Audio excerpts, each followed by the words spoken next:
Bonjour Alexandre, merci beaucoup Bonjour Émilie. d'avoir accepté de faire partie de notre série de conférences digitales pour Agritecture.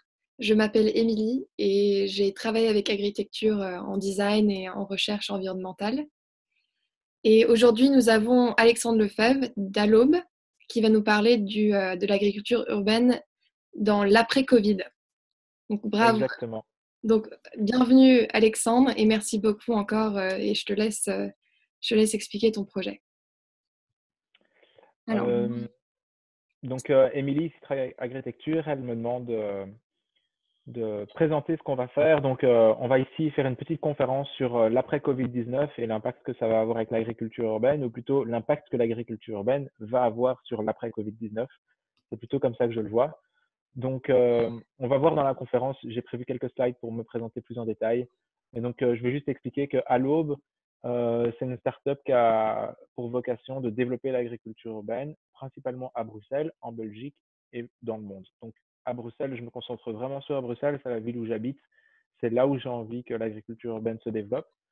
Mais comme je développe de l'agriculture urbaine depuis maintenant 2012, j'ai acquis une certaine connaissance que j'aime bien partager. C'est pas exclu que je travaille avec Agritecture, par exemple, à New York, c'est déjà arrivé, avec Montréal, avec Hong Kong, avec Paris, avec les Portugais de chez No City. Voilà, je travaille avec plein de monde, mais ce que j'aime par-dessus tout, c'est développer l'agriculture urbaine à Bruxelles. C'est la raison d'être d'Allaube, c'est vraiment ça. super. Alors, est-ce que tu pourrais nous partager ta présentation?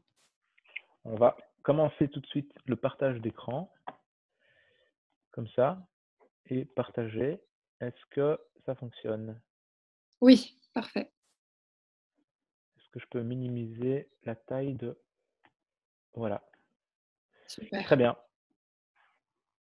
Donc là, on voit le sujet, on voit les intervenants. Il y a Émilie qui est avec nous, que vous n'entendez pas dans le live, mais que moi j'entends dans mes oreilles, qui travaille avec Agritecture. Et puis il y a Allaube. Je m'appelle Alexandre Lefebvre, je suis expert en agriculture urbaine et on va parler de l'agriculture urbaine après le Covid-19. Et on a la chance d'être ici avec Agritecture qui organise une conférence digitale avec tout un tas d'experts en agriculture urbaine et d'autres experts qui sont connexes à l'agriculture urbaine un peu partout dans le monde. Et vous pouvez retrouver toutes ces vidéos en direct, enfin plutôt en différé sur YouTube. Donc maintenant, Émilie, je t'écoute. Alors, je pensais que tu pouvais peut-être aller de slide en slide et présenter un peu ton... C'est parti. On va faire toute la présentation. J'en ai pour combien de temps, Émilie? T'en as pour une quinzaine de minutes? Une quinzaine de minutes, ça va. Je vais essayer de rester concis comme mes slides. Ouais. Donc voilà, bonjour à tout le monde. On est seulement une 5 ou 6 personnes là pour le moment, mais on va commencer. À l'aube en bref, c'est une startup que j'ai fondée qui accompagne des porteurs de projets qui souhaitent intégrer l'agriculture en ville. Ça, c'est de manière générale ce que je fais. Je travaille aussi bien sur l'agroécologie, la permaculture, l'économie circulaire ou la biodiversité en ville. Nos missions, si ça fonctionne. Nos missions, c'est l'accompagnement de projets d'agriculture urbaine et périurbaine professionnelle. C'est aussi participer à des études sur l'intégration de l'agriculture en ville sous toutes ses formes. C'est l'installation de potagers et de ruches en entreprise. C'est aussi la participation à des conférences comme aujourd'hui, à des ateliers, des animations, des formations en lien avec l'agriculture urbaine. Et enfin, j'ai une activité de production. Je produis du miel urbain et du houblon urbain. Et c'est quelque chose que je trouve très important parce que c'est facile de donner des conseils, mais quand on ne le fait pas soi-même, c'est un peu triché, j'ai envie de dire. Moi, je mets la main à la pâte, je mets la main à la terre et j'essaie de tester un maximum de techniques de l'hydroponie à la pleine terre en passant par l'apiculture et le houblon et la production de bière. Ici, on voit une bière que j'ai produite avec mon houblon en relation, en partenariat avec Brussels Beer Project. Des bacs que j'ai installés très récemment, que No City a installé très récemment au site de l'UNESCO à Paris. Je les ai aidés pour installer ça. Ici, c'est un atelier que j'ai donné dans la rue à Bruxelles avec une entreprise qui s'appelle Befimo, euh, atelier de sensibilisation à la nature en ville, au petit jardinage. Et ici, c'est une étude que j'ai réalisée avec l'Université libre de Bruxelles pour développer l'agriculture urbaine sur un nouveau campus. Ça, c'est ce que je fais en très bref. En fait, je fais beaucoup plus de choses que ça, mais voilà. Pour en savoir plus, justement, vous pouvez me suivre en priorité sur LinkedIn, Instagram et enfin sur Twitter. Donc c'est vraiment dans l'ordre d'importance. Vous pourrez avoir le plus d'infos en me suivant par là. Je suis bio-ingénieur en sciences agronomiques à finalité spécialisée. Et donc, je me suis vraiment spécialisé dans tout ce qui avait un rapport avec l'horticulture, la bioéthique, donc tout ce qui était le plus proche de l'agriculture urbaine et le plus loin de l'agriculture conventionnelle. Je me spécialise en agriculture urbaine depuis 2012. J'ai travaillé tant au niveau académique en tant qu'assistant de recherche qu'en milieu associatif. J'ai travaillé dans plusieurs ASBL, qu'en milieu entrepreneurial. J'ai créé plusieurs entreprises. Je vous passe les détails. Venons vraiment au sujet de la conférence d'aujourd'hui. Donc, on est là pour parler de l'agriculture urbaine et du Covid-19. Donc, le Covid-19, vous savez tous que c'est une crise sanitaire importante. Là, aujourd'hui, je vous parle, le Covid-19 a tué 20 000 personnes dans le monde. Quand j'ai préparé la conférence, j'ai dit a peut probablement tué 20 000 personnes, mais maintenant, on est déjà à 20 500. Mais ça, vous le savez tous. Maintenant, c'est clairement pas la seule des crises. Pour moi, c'est 4 crises. Ce n'est qu'une des petites crises liées à toutes les crises, qui sont les crises économiques, sociales et écologiques. Donc, les crises économiques, elles sont multiples. Ça dépend un peu des pays dans lesquels vous habitez, mais il y a des crises économiques euh, qu'on ne peut pas nier. Et évidemment, la crise économique qui va suivre le Covid-19, elle sera, en tout cas pour les Européens, bien plus grave que celle de 2008. Et donc, on s'attend à une crise économique aggravée, une crise sociale qui est liée à cette crise économique, mais qui est aussi liée au capitalisme en général. On a un écart entre les riches et les pauvres qui ne fait que s'accentuer, et le Covid-19 l'accentue encore plus à court terme, mais certainement encore après la crise, ça va s'accentuer. Du côté de la crise écologique, il y a beaucoup d'articles de presse qui disent que ça va mieux pour le moment pendant la crise du Covid-19. On a des améliorations de la qualité de l'air, etc. Mais tout ça, c'est vraiment des améliorations qui sont mineures et qui ont un impact très limité sur l'écologie. Et alors, surtout, on risque un effet rebond très important. Alors, c'est quoi l'effet rebond? On met en place quelque chose, ou il se passe quelque chose qui va avoir une amélioration sur l'environnement. Mais en fait, après cette chose, il va se passer pire.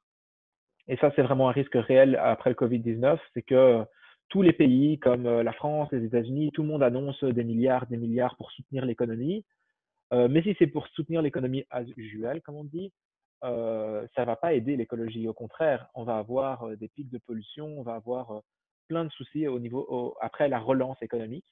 Et donc, ce qui est très important pendant la crise du Covid-19, c'est que tous les acteurs du développement durable, du changement de paradigme de notre société se mettent au travail pour préparer l'après-Covid-19 et en particulier ceux qui s'occupent de l'écologie et de l'agriculture urbaine. Donc, c'est vraiment de ça qu'on va parler maintenant. Donc, moi, à l'aube, et clairement, sa spécialité, c'est l'écologie. Maintenant, plus personne peut nier, même les enfants manifestent dans la rue par rapport aux crises écologiques. Donc, tout le monde sait qu'on fait face à un changement climatique majeur, donc une augmentation globale de la température moyenne mondiale depuis l'ère pré-industrielle de plus 1,1 degré, et les derniers rapports du GIEC prévoient minimum plus 2 degrés, peu importe les mesures qu'on prend à l'horizon 2040. Donc la crise climatique, elle est réelle et elle est majeure, elle est, j'ai envie de dire, bien plus grave que la crise du Covid-19.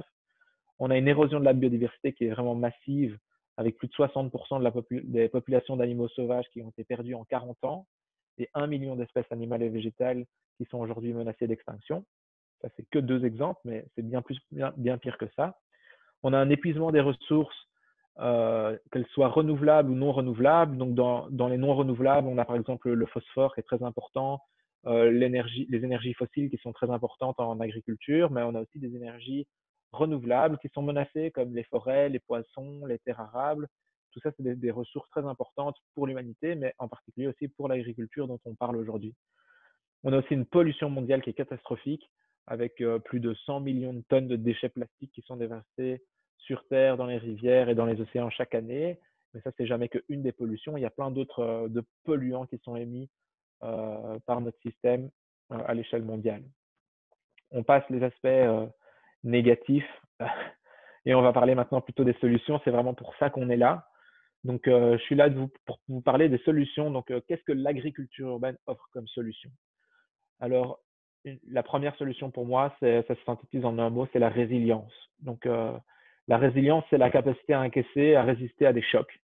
Donc, typiquement, l'exemple qui est pris souvent, c'est le bambou. Quand il y a beaucoup de vent, le bambou, il va se plier, mais il va pas casser, il va reprendre sa forme.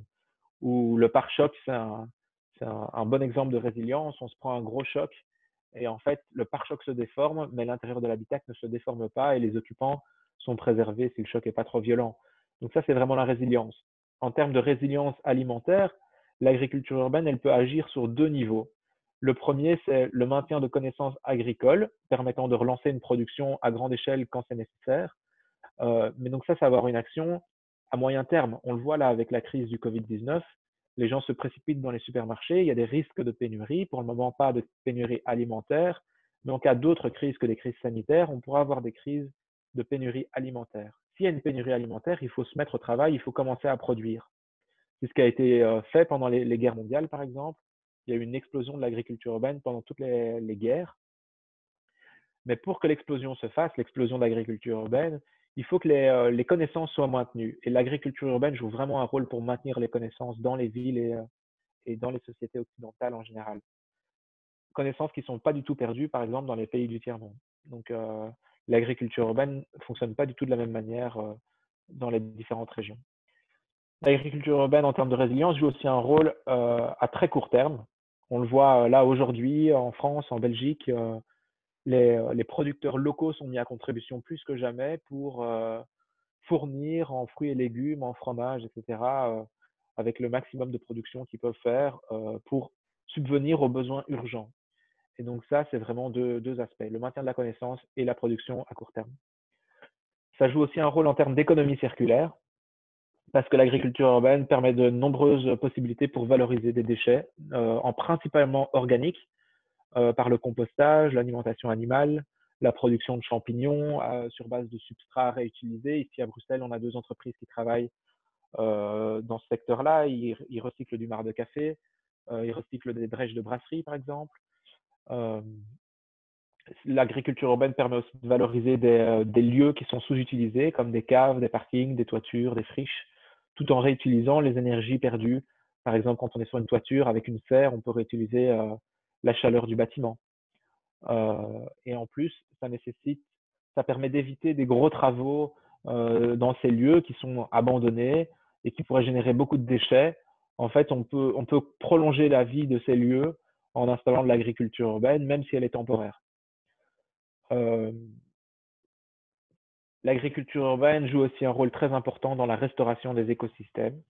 En ville, on sait tous, on parle toujours de bétonisation, d'urbanisation. Tout ça, c'est destructeur de nature. Ce que l'agriculture urbaine peut apporter, c'est de la nature en ville, certes de la nature qui est contrôlée, c'est pas de la nature sauvage, mais ça permet de participer au maillage vert et bleu. Donc en gros, c'est les connexions entre les différents écosystèmes, qu'ils soient végétaux ou qu'ils soient des connexions en termes de le maillage bleu, c'est plutôt toutes les rivières, les pièces d'eau, etc. L'agriculture urbaine peut contribuer à créer ce maillage et donc préserver la biodiversité. Et elle peut aussi réduire le besoin en terres agricoles. Quand on produit plus en ville, on doit produire moins à la campagne. Et en ville, on peut aussi produire avec des techniques plus innovantes, comme par exemple l'agriculture verticale, qui permet sur une surface 10 fois plus grande de produire une même quantité d'aliments. Donc ça va agir par exemple sur les problématiques de déforestation pour développer des projets agricoles. Donc l'agriculture urbaine a vraiment un rôle à jouer de ce niveau-là.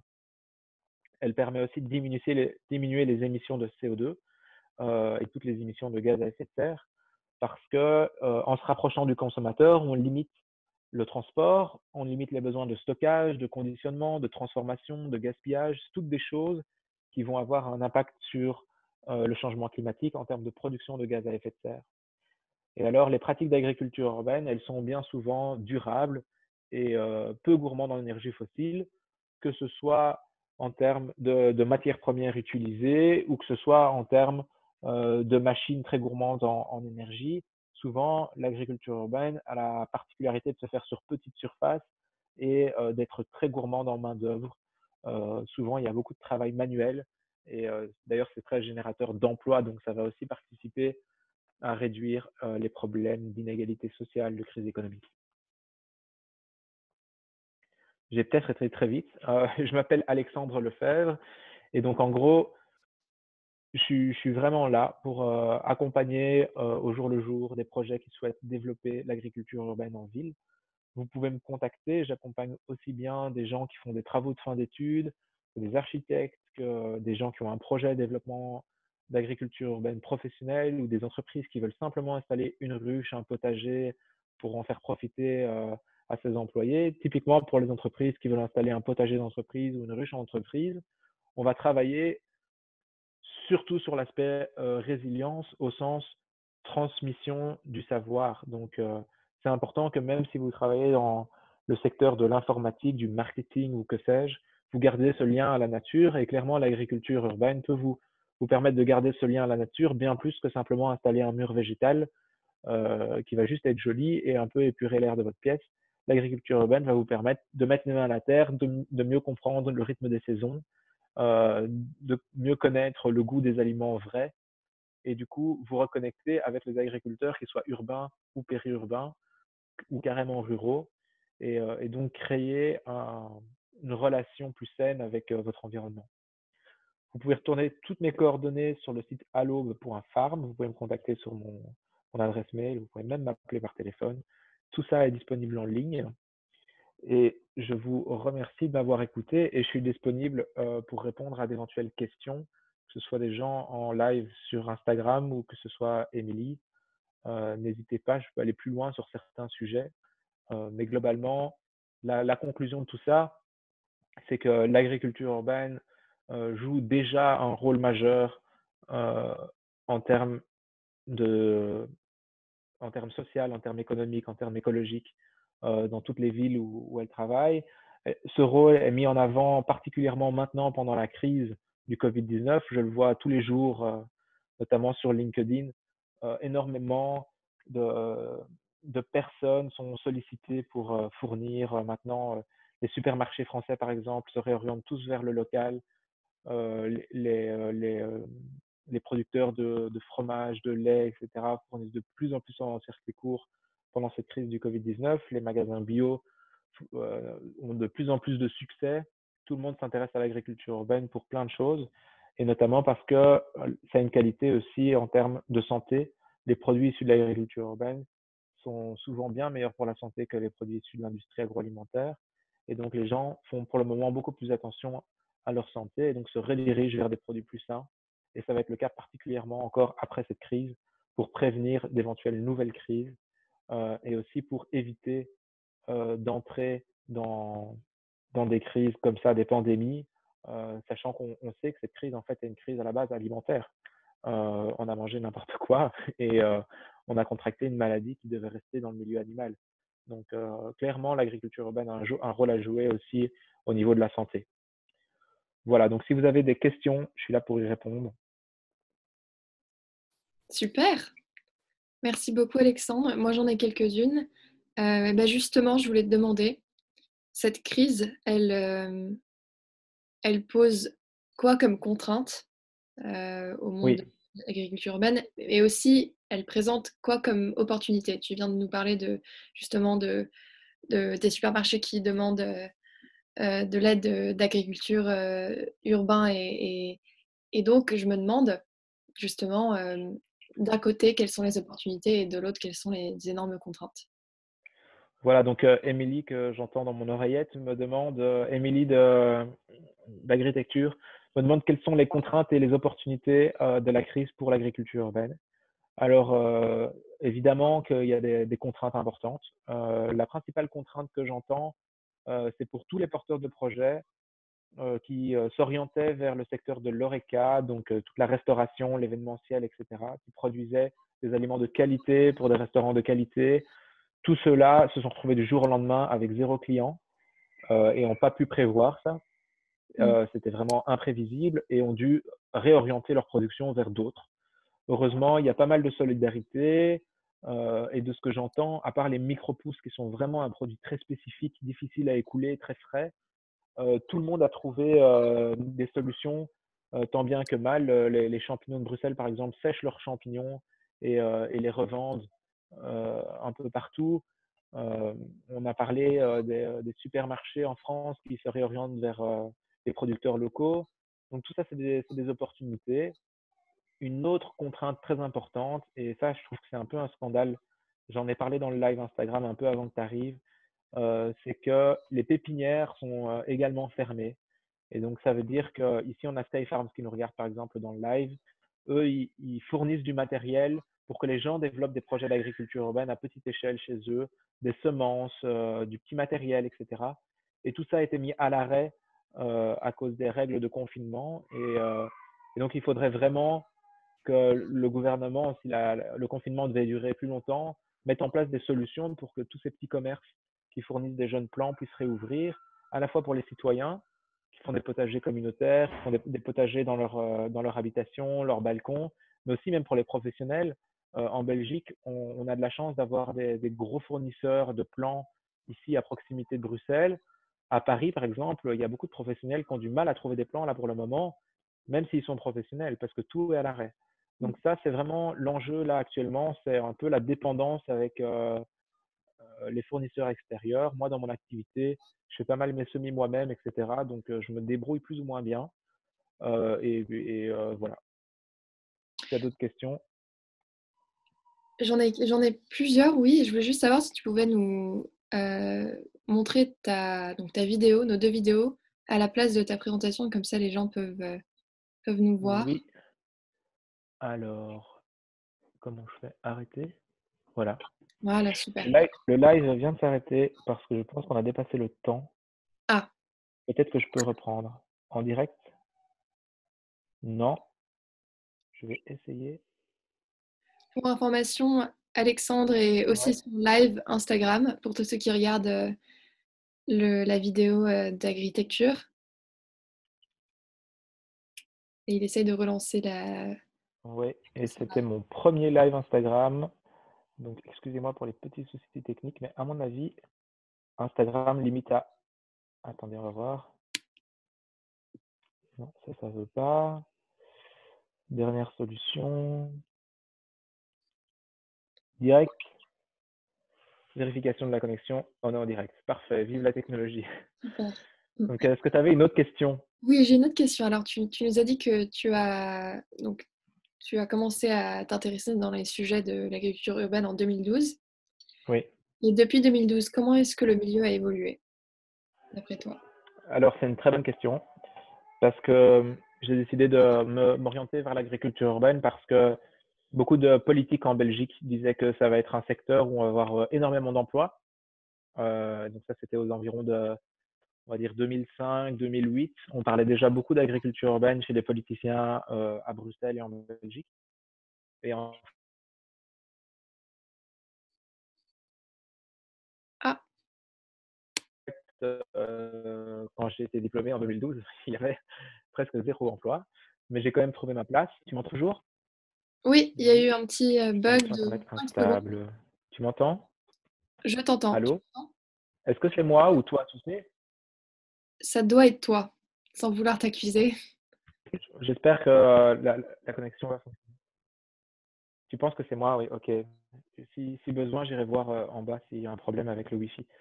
Mais avec la crise du Covid-19, il y a pas mal de Wi-Fi Oui, ça, ce serait vraiment la fin du qui est monde. ralenti, qui est freiné.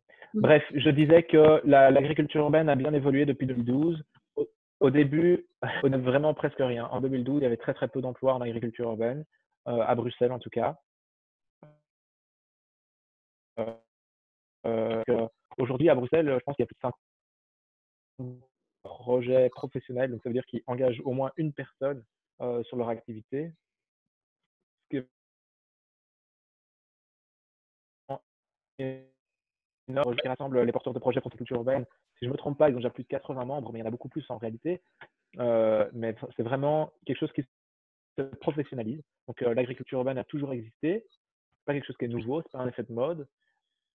Puisque l'agriculture est ressortie de la ville quand le prix du transport, du stockage, du refroidissement, tout ça a chuté Ça a permis de produire beaucoup plus loin, d'allonger les chaînes d'approvisionnement. Mais en fait, ça a toujours existé. Et maintenant, ça redémarre pour tous les soucis dont on vient de parler dans la conférence, environnementaux, la santé, tous les gens s'intéressent à ça. Et donc, ça redémarre. C'est pas non plus l'explosion.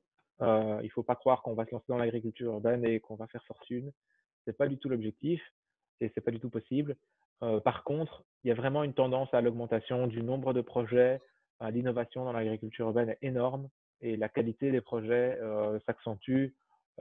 On dit souvent que c'est un secteur qui a du mal à se trouver d'un point de vue économique, mais je ne suis pas du tout d'accord avec ça, parce qu'en fait, l'agriculture en général a du mal à se trouver d'un point de vue économique. En Europe, on est soutenu par la PAC.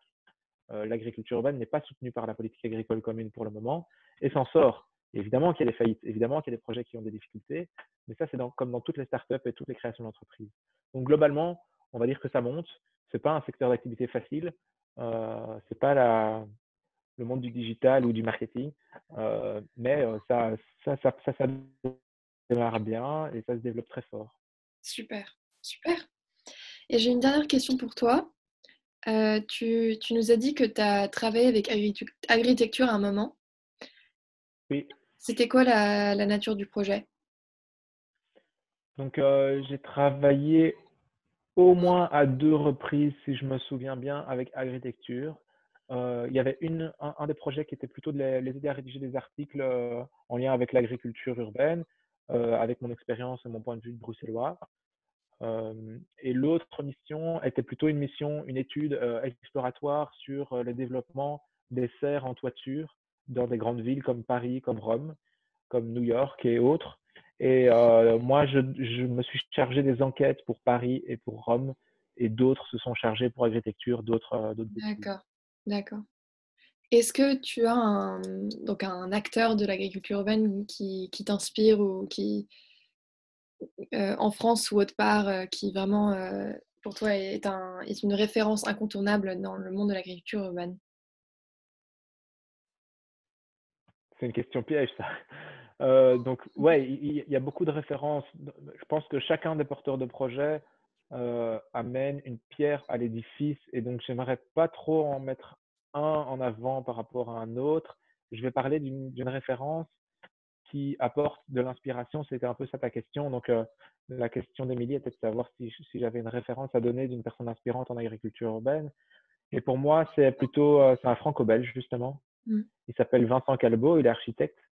Et lui a lancé des idées de villes complètement végétalisées. Il n'est pas stricto sensus dans l'agriculture urbaine, il est plus dans la végétalisation des bâtiments et dans le biomimétisme. Mais c'est une personne qui est un peu un précurseur et un peu un rêveur. Mais ses rêves sont en train de devenir réalité. En Chine, il a un bâtiment qui vient d'être terminé. À Milan, il y a un bâtiment qui ressemble à ce que Vincent Calbeau fait, une forêt verticale. Je pense qu'il y a 1 hectare de forêt sur ces 2 bâtiments à Milan, qui est complètement couvert d'arbres. Je pense que tout ça, c'est des choses qui sont très inspirantes, Mmh. qui sont peut-être un peu déconnectées de la réalité. Moi, j'essaye d'accompagner ce genre d'architectes vers plus d'agriculture, vers des choses plus efficaces en termes énergétiques et en termes économiques, et plus intéressantes pour les habitants du bâtiment. Mais c'est vraiment des choses qui créent une visibilité pour nous, les professionnels de l'agriculture urbaine. Euh, Super. on n'a pas entendu la question. Donc la question, c'était de savoir si, je l'ai répété pourtant, c'était de savoir si j'avais des personnes ou des projets inspirants en termes d'agriculture urbaine mondialement reconnus. Et donc j'ai parlé de Vincent Calbeau. Vincent Calbeau qui d'ailleurs va créer le pavillon belge, il est en train d'être construit pour l'Expo universelle. D'accord. Super. Connexion Internet est instable, mais voilà. Ah, zut. Super. Et donc, quels sont tes futurs projets? Quels sont mes futurs projets? Alors, mes futurs projets. Donc, j'ai un très gros projet d'apiculture urbaine pour Bruxelles qui s'appelle Keepers. Donc, c'est pour Urban Beekeepers. Donc, je suis apiculteur urbain et avec différents apiculteurs, on essaye de relocaliser la production de miel à Bruxelles. Il y a très peu d'apiculteurs euh, qui existent encore professionnels en Belgique. Il y a énormément d'apiculteurs amateurs, mais des professionnels, il y en a très peu. On essaye de relocaliser la connaissance, comme je l'ai dit, pour la résilience et aussi la production. Et donc, mon projet pour cette année, c'est par exemple de produire plus d'1 tonne de miel bruxellois. Mmh. L'année passée, on avait fait 600 kilos. Les 3 dernières années, j'avais fait 250 kilos par an. Et Mmh. donc, vraiment, l'idée cette année, c'est de dépasser la tonne et de transmettre ce savoir, de créer des formations en apiculture urbaine, de les partager sur Instagram ou en ligne sur YouTube comme Agritecture. Donc, j'ai beaucoup d'intérêt pour le partage d'informations. Euh, Mes projets, sinon, il y a pas mal de choses qui sont encore assez confidentielles parce que je travaille pour mes clients. Donc, je peux parler de mes projets à moi, mais des projets de mes clients, c'est un peu compliqué. Mais grosso modo, c'est tous des projets qui vont permettre d'améliorer la qualité de vie des personnes qui habitent en ville, soit en entreprise, soit des projets plutôt professionnels qui vont avoir pour vocation de fournir mieux les endroits où ils se développent. Et les autres projets que j'accompagne, c'est plutôt participer à des études sur base de mon expérience, faire en sorte que de l'agriculture urbaine citoyenne, par exemple, se développe bien, ou si un projet se met en place à un endroit, et c'est d'éviter que ça ait trop d'impact sur des projets d'agriculture urbaine existants. Voilà, c'est ce genre de choses. Et le dernier projet que j'ai, c'est aussi de fédérer les professionnels de l'agriculture urbaine pour essayer de faire en sorte qu'on soit plus fort ensemble et, euh, et que l'agriculture urbaine se développe aussi bien à Bruxelles qu'en Belgique qu'à l'international parce qu'on crée des connexions, que ce soit avec la France, parce qu'on a la facilité de la langue, ou même avec New York, avec Montréal, avec Hong Kong, avec plein de villes. On essaye de créer des ponts pour partager les bonnes pratiques. Super. Merci beaucoup. Est-ce que tu as d'autres choses à ajouter pour conclure? Pour conclure, je remercie Agritecture et Henri pour avoir cette idée de créer une conférence online. J'espère que ça va avoir beaucoup de succès et que vous allez pouvoir publier des vidéos super intéressantes. J'invite tous les personnes qui me regardent à regarder les autres vidéos qui vont être publiées sur les autres sujets. Et pour le moment, je pense que vous êtes à 3 vidéos, 3-4, mais il va y en avoir beaucoup plus. J'ai entendu qu'il y avait peut-être 60 porteurs de projets qui sont intéressés, c'est ça? Donc, n'hésitez pas à aller sur YouTube, regarder ce qu'Agritecture a à vous proposer et à me suivre sur les réseaux sociaux, en principalement LinkedIn pour les professionnels et Instagram pour les gens qui sont juste curieux de ce que je fais en agriculture urbaine et de ce que les gens partagent. Voilà, j'aime bien partager sur ces deux réseaux les choses qui se font en agriculture urbaine. Est-ce que tu peux répéter tes identifiants, ton nom sur... Ouais. Alors, sur LinkedIn, c'est Alexandre Lefebvre. Mais en fait, le plus simple pour trouver tous mes comptes, mes réseaux sociaux, c'est d'aller sur alaube.farm et là, vous trouvez toutes mes coordonnées. Donc, c'est alaube.farm, F-A-R-M. Super. Merci beaucoup, Alexandre. Voilà. Merci, Émilie. Et bon courage pour la suite. Parfait. À toi aussi. Et puis, bon courage dans ce contexte. Prends bien soin de toi Merci. et de ton entourage. Merci à toi aussi. Salut! Salut.